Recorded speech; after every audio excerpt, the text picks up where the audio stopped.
Come in. Welcome. Welcome to Mystery Theater. I am Hyman Brown. Since time immemorial, stories have begun with the classic phrase, once upon a time. Then to the avid and eager listener would come a history of love, hate, adventure, horror, every emotion the teller wanted to convey. But history, like all words, is not necessarily what we think it means. Its basic definition is a narrative of events connected with a real or imaginary object, person, or career. Note, it does not confine itself to the past. So, here is a history of the future, the kind that begins, supposing if...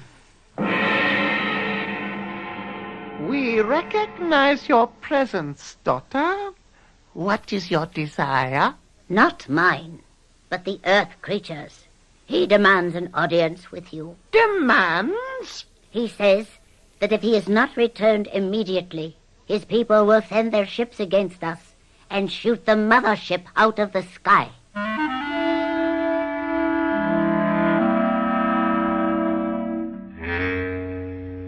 Our mystery drama, Enemy from Space, was written especially for the Mystery Theater by Ian Martin and stars Mandel Kramer. I will be back shortly with Act One.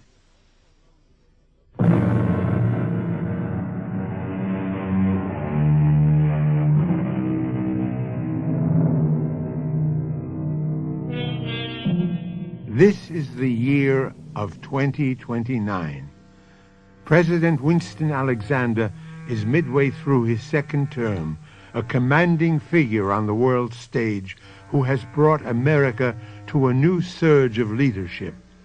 The unfortunate breakdown of arm limitation talks have more than ever isolated the two superpowers, and with nuclear proliferation a fact, the only hope of world peace is that the two superpowers are at last nearing a major accord that will mean peace. This is where we stand on this fateful night at exactly 3 a.m., February 25th, 2029. This is Central Command. Triple red alert. Repeat. This is CENTCOM. Triple red alert. Attention all units. Highest priority. This is alert AAA. This is a triple red alert. An unidentified flying object has pierced the DMZ and has now landed on the front lawn of the White House. Mr. President! Mr. President! What is it, Andy? Why are you knocking so frantically at Father's door? I don't know, Ginny. We may be under attack. Now, Under... Yeah, stick with me until I check on your father. I'd better try the door. Mr. President, Good Lord, no. He's not in his bed. Oh, where is he, Andy? Where is Daddy? Daddy! Daddy! The window is wide open. That thing is still there. Ginny, come back. They must have taken Now, Ginny, don't show yourself to the enemy. Get down. Get down. What for? They're not paying any attention to us. That is some kind of warcraft out there. They might fire on you. I don't care what they do to me. They've got my father. Oh, stop them, Andy. Stop them somehow. Ginny, by now, every piece of equipment in the U.S. has been alerted to stop whatever the heck that thing is. Oh, That nobody wants to see the president kidnapped. But we can't bring any firepower to bear on him without risking your father's life. Oh, what are you and the rest of you little soldiers going to do? I can't tell you exactly. There are contingency plans for things like this. What? I don't know. I'm not a member of CENTCOM, but there must be something that... Attention, please. Attention. Who's that? It's coming from a spacecraft. There is no cause for alarm. We come in peace. This is Commander Varg aboard the spaceship. We are a communications vessel from the matrix of the mothership Niklos 7. We seek information only. and have borrowed your President Alexander in order to get it. He is quite safe. When we have completed our talk, he will be returned unharmed. I don't believe him, Andy. Why doesn't he let Daddy say something? To reassure you, we will let President Alexander talk to you now. I realize this is very unusual. For everyone's best interests, I ask you to call off all alerts and to take no action for the next 24 hours. I am assured by my unexpected hosts that I am in no personal danger, nor is anyone else. I am being taken to meet Commander Varg's superiors for some as yet unrevealed reason. I have agreed to a truce for 24 hours. If I am not returned by then, I ask Congress to put the nation on full war footing for its defense.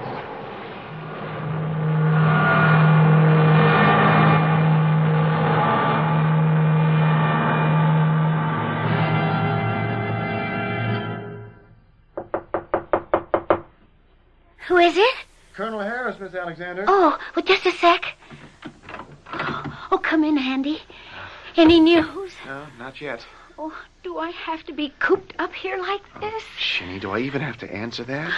You know what it's like out there? Panicsville. Oh, what do you think it's like in here? Inside me? Oh, hold me, Andy. Yeah, I got you, Slugger. Oh. Now, hang in. What's happening to us, Andy? To the whole world?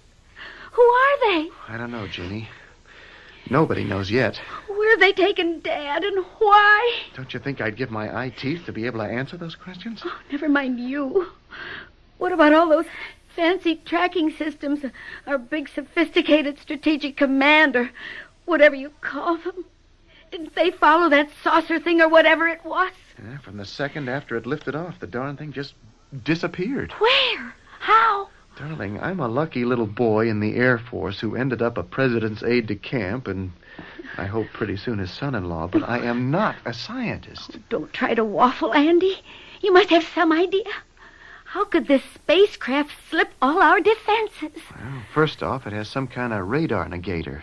Otherwise, it never could have gotten here.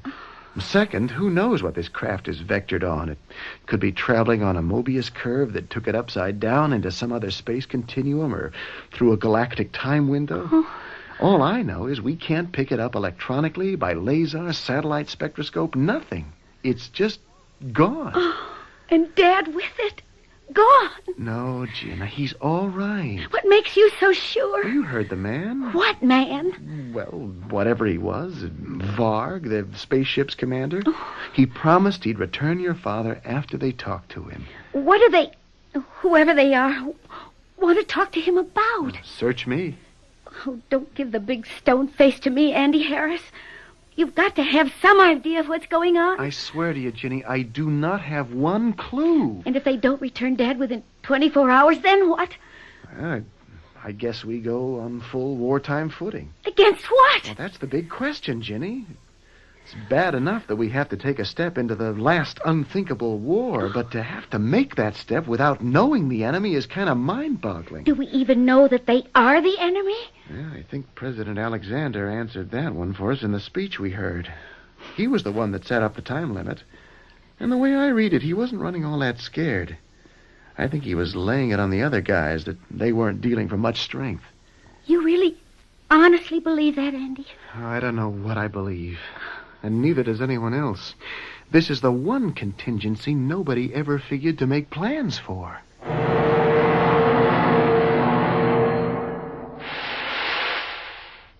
Welcome, Varg. You were successful, I hear. I am always successful. It's nice to know someone has a good opinion of you.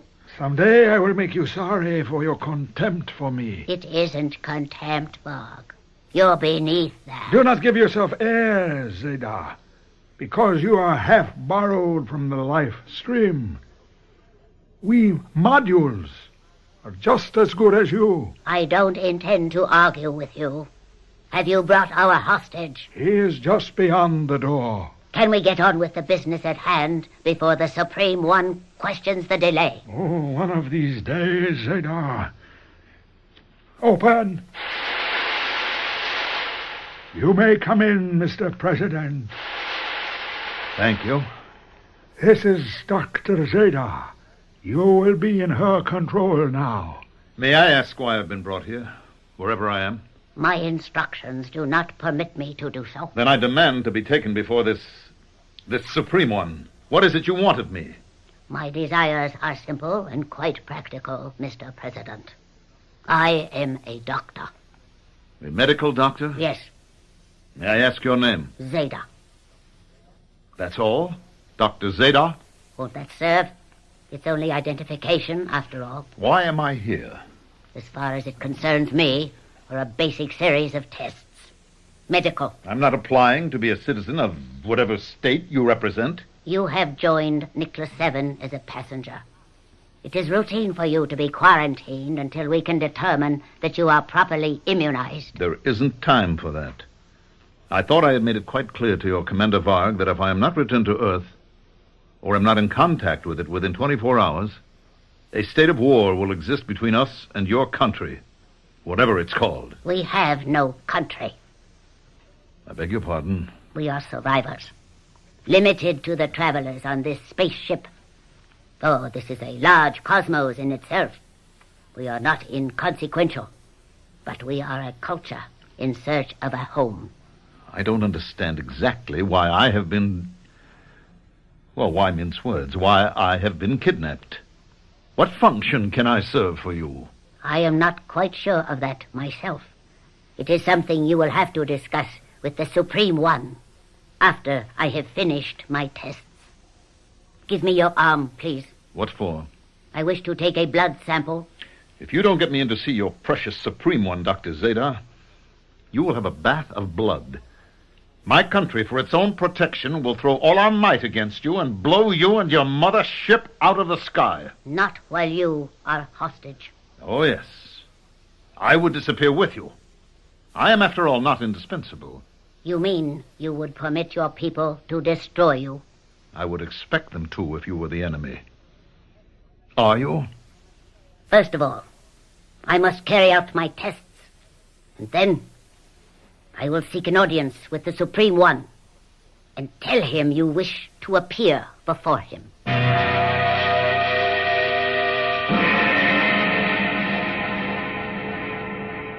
I bow in reverence before you, O my father.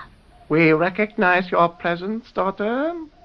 What is your desire? Not mine, but the Earth's creatures. He demands an audience with you. Demands? He says that if he is not returned immediately, his people will send their ships against us and shoot the mothership out of the sky. Fortunately, since we are in another time continuum, they cannot find us unless we choose to show ourselves. His threat and his demands are useless. He wants also to know why we have taken him and what it is you want of him. I want you to adapt him. Wash his brain clean so that we can send him back to fulfill our purpose. I don't think I can do that, Father. He is too strong. Then you must change him. Make him completely one of us. I don't know if that is possible. All things are possible. Did you not become completely one of us? Yes. So then shall he. But I can't do that without killing his... It is hard for me to describe to you, Oming, my father, because we are different. It is you who are different. Do not fill me with old angers. Are you still prattling about the non-existent, what you call the soul? Did we not stamp that out of you? Yes, Father. Then, should we hesitate to destroy it in a stranger? I am not interested in President Winston Alexander, the Earthling, except as he shall serve our needs. However you achieve the result, I want him fully conditioned to carry out those needs and our commands.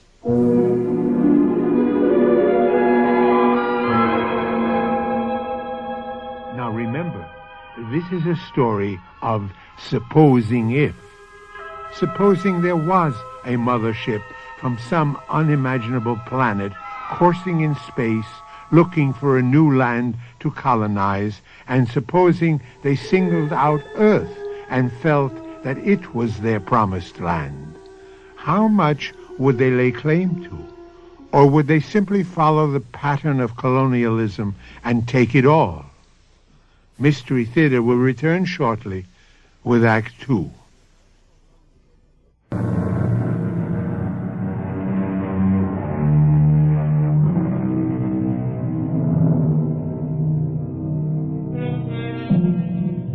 The United States, since its birth, has traditionally been a haven for all displaced persons who seek a new chance in life.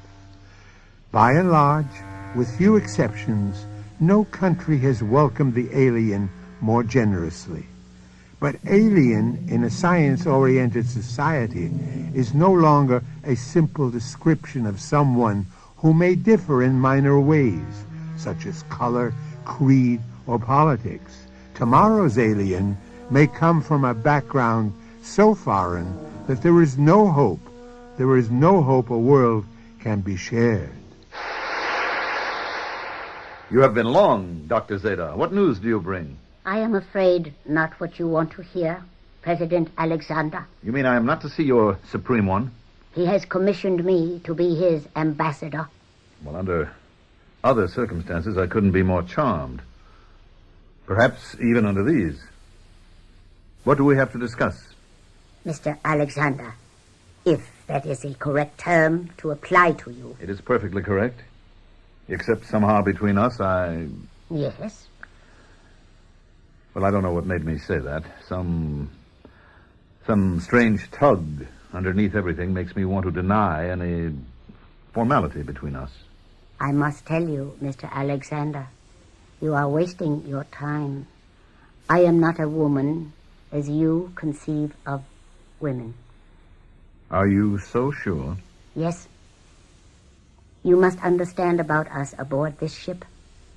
We are only humanoids. You cannot judge us by your standards. Humanoids? Robots, if you prefer the word, although it is not exact. Let me explain. The mothership on which we are now traveling was named after the planet that was our home, Nicholas 7, in the Adumbrian galaxy. Some generations ago, a supernova in our galaxy exploded, and in the Holocaust that swept across our planet, almost all of my ancestors were destroyed. Those that were left found in that environment that was left, the human body, as you would call it, could not be sustained. You mean there was no atmosphere? No air to breathe? What? Oh, there was atmosphere, poisoned by radiation, and that forced us to adapt. To adapt in what way? Since the human body was eroded, we had to provide an envelope in which to sustain life. We developed what was essentially a machine, an engine wrapped in the simulacrum, the semblance of the human. And we powered it with the mind, the individual souls of those left alive. Well, if you were so successful, why didn't you develop and recolonize your planet? Because, unfortunately, our atmosphere was not stable. And in the time following the Holocaust, we were left with no air to breathe and no way to adapt our robots to some other form of energy. The strongest of us set out on this ship to seek a home in another planet. And you have brought me here to discuss introducing you and your shipmates into our culture? Oh, no, Mr. President. There is nothing to discuss. It is my function to prepare you so that you will make it possible for us to take over your planet. How? It would be hard for me to explain. In storage, against the necessity for constant replacement, We have robots ready to be activated. You see this machine here. Machine? Perhaps you did not recognize it as such. 2 rooms behind glass doors. In one, they are already placing your robot. My robot? He does not look much like you yet. But the electrodes they are attaching to him will be synchronized with the electrodes we attach to you. And when we are finished, he will be, in every physical sense, a simulacrum of you, a duplicate of you. And what happens to me? You become a husk to be discarded. What? An outmoded model, unable to function in the atmosphere of our new world. What new world? The one that will exist in the dust of radiation and the end of Earth. The world that all of us from Niclo 7 are going to build with your help. I will not be party to anything like this. You have no choice. Varg, seize him. No. All right, Varg. Put him in the transformer. Afternoon, Ginny. Afternoon, Andy. Oh, I've been dying till you got here. What's new? Not a thing. No news of Dad? None. Oh, no. Well, what else is happening? What isn't? We've tried to keep it as secret as possible, but there are always leaks. What is it? Thank heavens the country doesn't know about it yet, and the press is capped, but the diplomatic wires are burning. What do they say? Well, they don't say anything, baby. They just ask. And the Veep has been on the hotline off and on all day with President Brusco. Well, what's his reaction? What's in it for them, first off? Then diplomatic regrets. They probably figure if we're going to be under attack from outside in space, it might be time for a little more cooperation. But we don't know yet that they are under attack. Baby, a pirate ship turns up on the White House lawn, and in spite of the greatest security setup in this old globe, they just take our president away like he was off for Disneyland? Hey, everybody's running scared because they don't know what's next. Baby, we don't know what we're up against.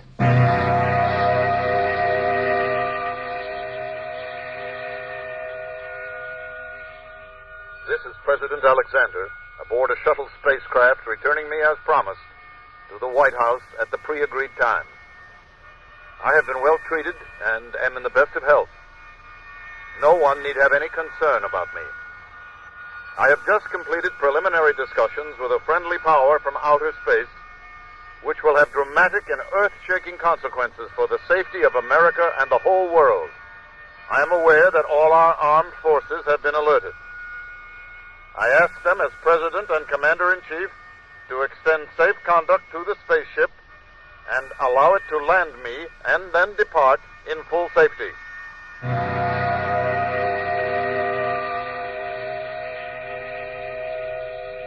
What is it, Andy? I can hear it, but I can't see it. You, me, and everybody else, Ginny.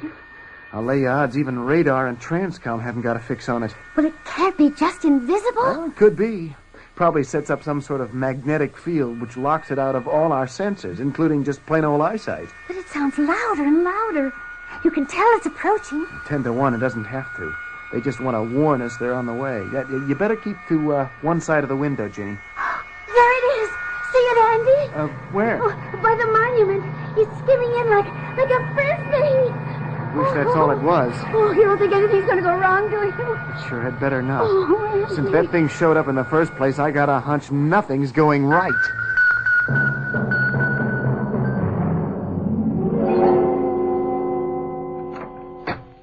Oh, Daddy. Virginia. Oh. It's all right. It's all right, baby. It's all right. Oh, it's been such a nightmare. It was quite an adventure. What are you doing still up? Is there anyone who's been aware of what's going on in the last 24 hours? That sleep's been out of the question. Well, I hope the knowledge hasn't been too general. Oh, I wouldn't know. But Andy says not. He thinks they've been able to keep the lid on. I hope so. Oh, you're okay, aren't you, Daddy? As you can see. Oh, but what went on? Why did they take you? Who are they? I mean... No. One question at a time. And incidentally, let me close this door. Tell me, who are they? What happened? First of all, they are friends. Friends? I shudder to think of what might be about to happen to our world if they hadn't warned me. Warned you of what? A monstrous plot to destroy America. An unholy alliance to take over and rule the world, if there is any left of it. What do you mean? It's too complex to explain to you, Virginia. There is a secret alliance between a group of mineral-rich nations and our main enemy, which is called the Consortium. The concern? They are poised to unleash a massive strike against us, which would wipe us out before we had a chance to reply. Now that plot has been uncovered. We have an opportunity to treat with them, or at least with our knowledge, to instigate a preventive strike. Thanks to our friends from outer space, we have a chance to buy some time, or force enough, to hammer out a new agreement. If not, we must move first. That's the decision that I have to make. And unfortunately, it must be made alone. Oh, poor Dad. Like you always say, if you only could have shared it with Boots. Boots? Mom, what you used to call her. Oh, yes, good. But what does that have to do with anything? This is a decision of state.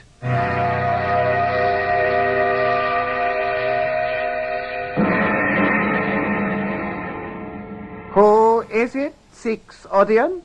Commander Varg, O Supreme One. I have a little time left. My light is growing dim. You shall be my successor, and I will have you bound in union to my daughter. In her burns the only flame which can guarantee us immortality. You must guard it first of all things. You sent for me, great father. I ask you about the Earthling. Varg has delivered him back to his planet. Has this module, this simulacrum, been properly vested with our ideas and desires? Yes, father. Then we control this robot completely? Yes, father. And the real, what is his name, Alexander, has been eliminated? I didn't hear your answer, daughter. The real Alexander has ceased to be a threat.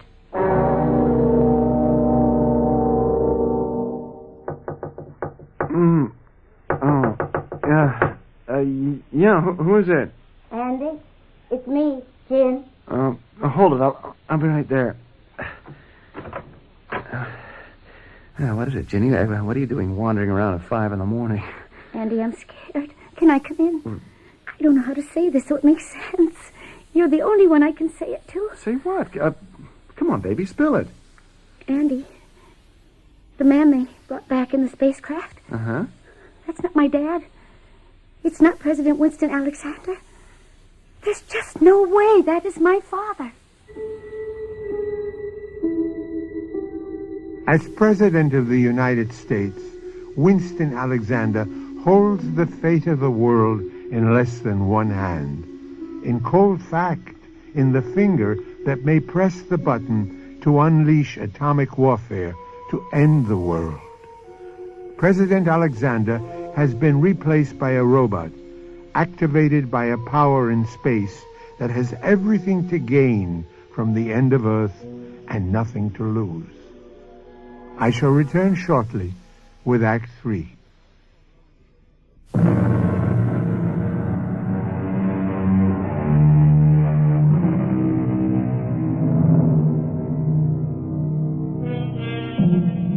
While America sleeps safer in the year 2029, secure that her kidnapped president has been returned safe and sound, his daughter is the only one to question what we know to be the truth, that the man who sits at one end of the hotline is a robot from outer space, controlled and operated at the whim of the leader of a spacecraft, desperate to find a home for his alien cargo. Only President Alexander's daughter faintly glimpses the truth. Can her instinct be enough to stop disaster?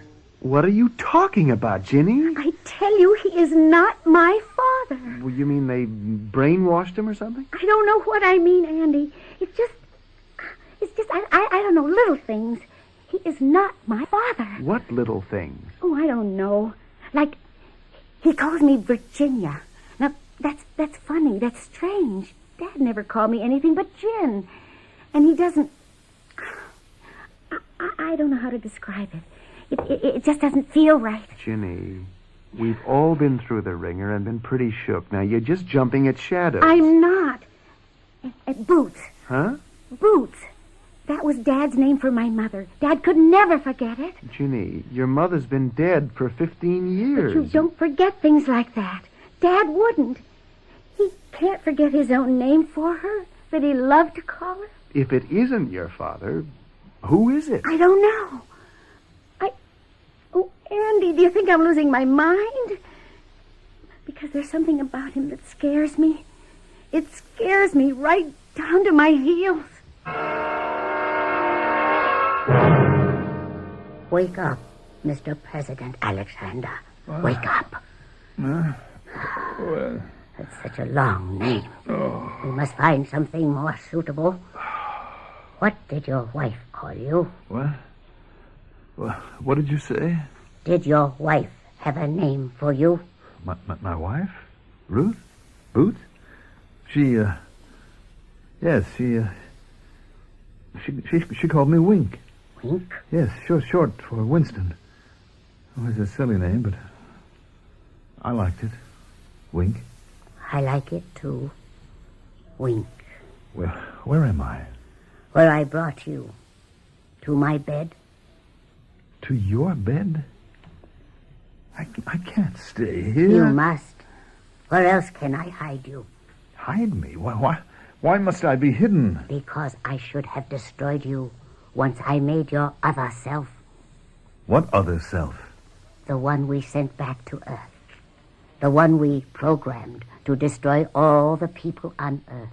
So we Nicklausians may have a home again. To destroy all the people on Earth? How? Why? You ask me. You were the ones who made the seed of your own destruction. What the bombs do not obliterate, the radiation will disintegrate. When there are no living left, we robots can make it home. Nuclear war? That's unthinkable. Look, I know President Bruskov. He's a man of sanity. He could not start such a war. It is not he who will start it. Who then? Yourself. What? Me? In the image I have created of you and sent back to take your place. Wait a minute. Now I'm beginning to remember that machine, that scanner, and a robot that you were molding so that it would look like me. But you didn't. You couldn't have. I already have.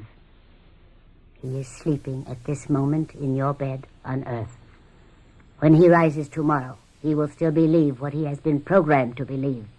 That his friend, President Bruskov, and a number of leaders from the Third World have betrayed him and are prepared to start an atomic war against America. Convinced he has no other option, he will initiate the war instead. In the resulting Holocaust, what survivors are left, we will exterminate, so that your Earth will be fit for us to occupy. Well, then what purpose am I being saved for? When we met, you felt the same urge I did. A long-forgotten urge for me. I am not like most Nicklausians. My mother was alive, the last of the humans on our planet. You are the first living man I have ever known. What? I want you. You want me?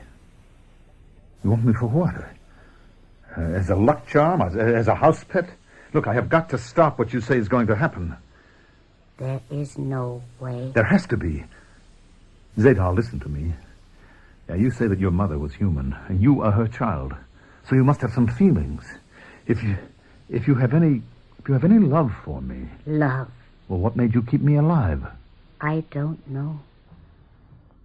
I wanted to know, to feel, to understand why I felt these things in me I never. Wink. Is what I feel for you love? I doubt that. Love doesn't ask or demand. Love gives. You want me to give you something? Yes. Give me my freedom to go back and to save my world. Varg! What are you doing here? I've been listening to you plan treason against Domeng and our ship. But I ran a screen so no one could listen. As commander of the ship, I have my own communications. No one can shut them down. What is it you want? Him. Why? To eliminate him, as you should have done. Leave him alone. Give me the Earthman to destroy, and give yourself to me, and I will keep your treachery my secret. No. I'm in no mood to argue. I will destroy him now. Don't.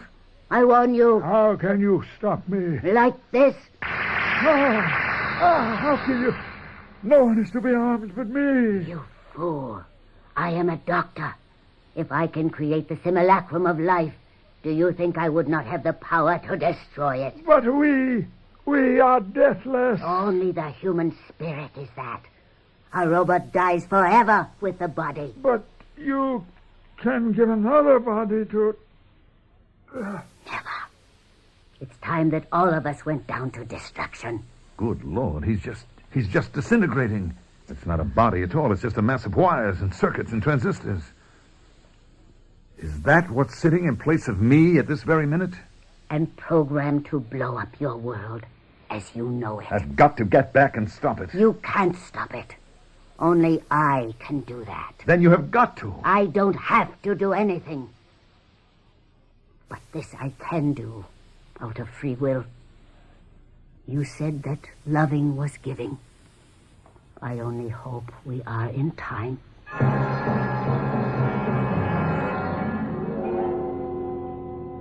We've got to get back to the White House, Andy. I know. I have the duty in an hour. Tonight, I have the black box. The phone? Yeah, the trigger. Oh. Once the code words are spoken into it, that's the end of it all. Oh, no. No, Andy. He's not planning to use it. I don't know, honey. This has been a day to remember. Or forget.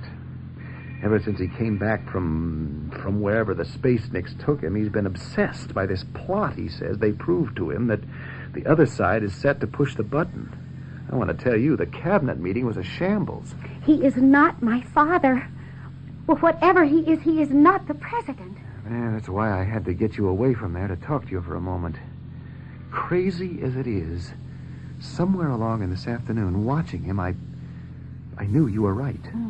The guy in the White House is not our president. Could you convince any of the cabinet members or the Veep of that? Nah, just a lowly lieutenant colonel and the president's special aide. I'm still on the outside looking in. So what can we do? Try to keep cool.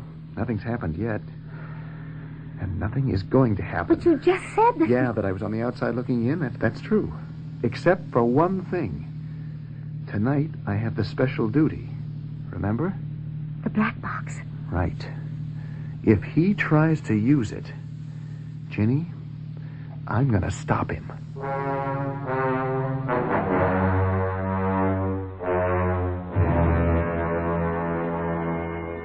Are we going to announce this arrival?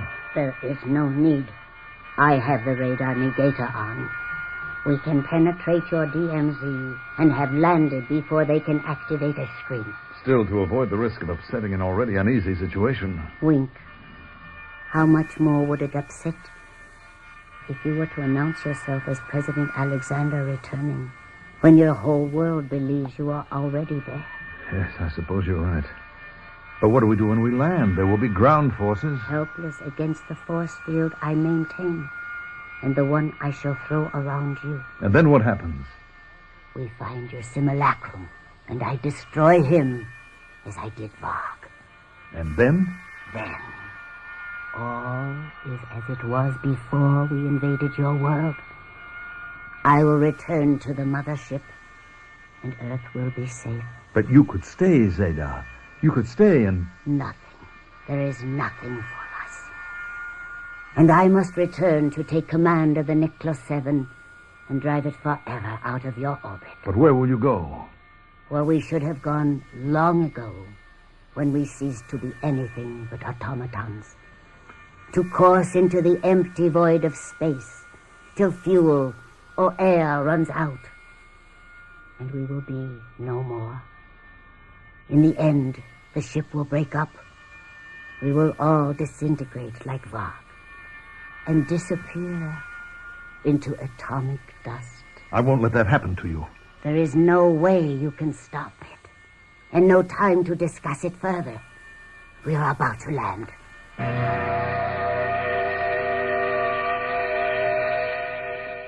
Close the door, Colonel. Yes, sir, Mr. President. Only what? Ginny wanted to talk to you for a moment. Well, Ginny will have to wait. I have no time to talk to her now. Close the door. Yes, sir. Bring the box over to the desk and open it. Yes, sir. Why did you, want me to open it, sir? Because I'm going to have to use it.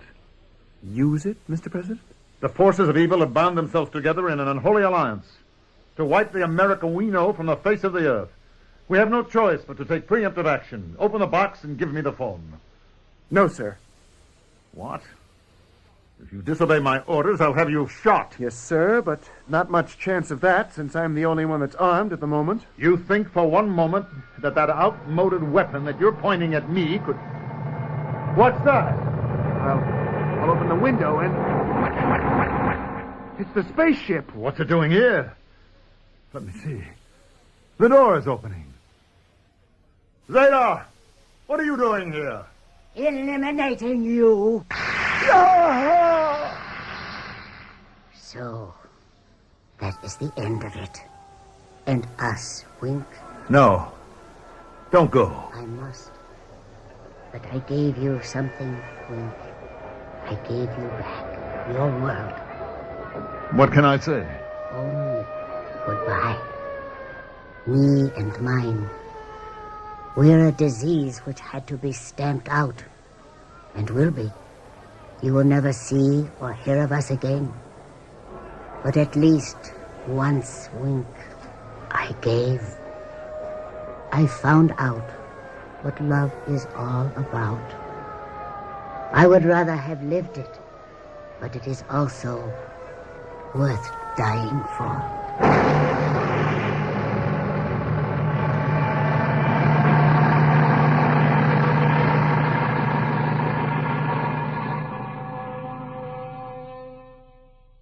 I'll be back shortly with a final thought.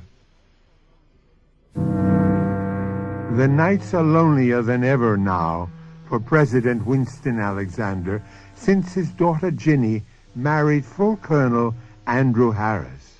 Oh, they live in Georgetown, not too far away, but far away are his thoughts, far away beyond the stars, with a woman named Zaida, who learned about the miracle of love just in time, but still too late.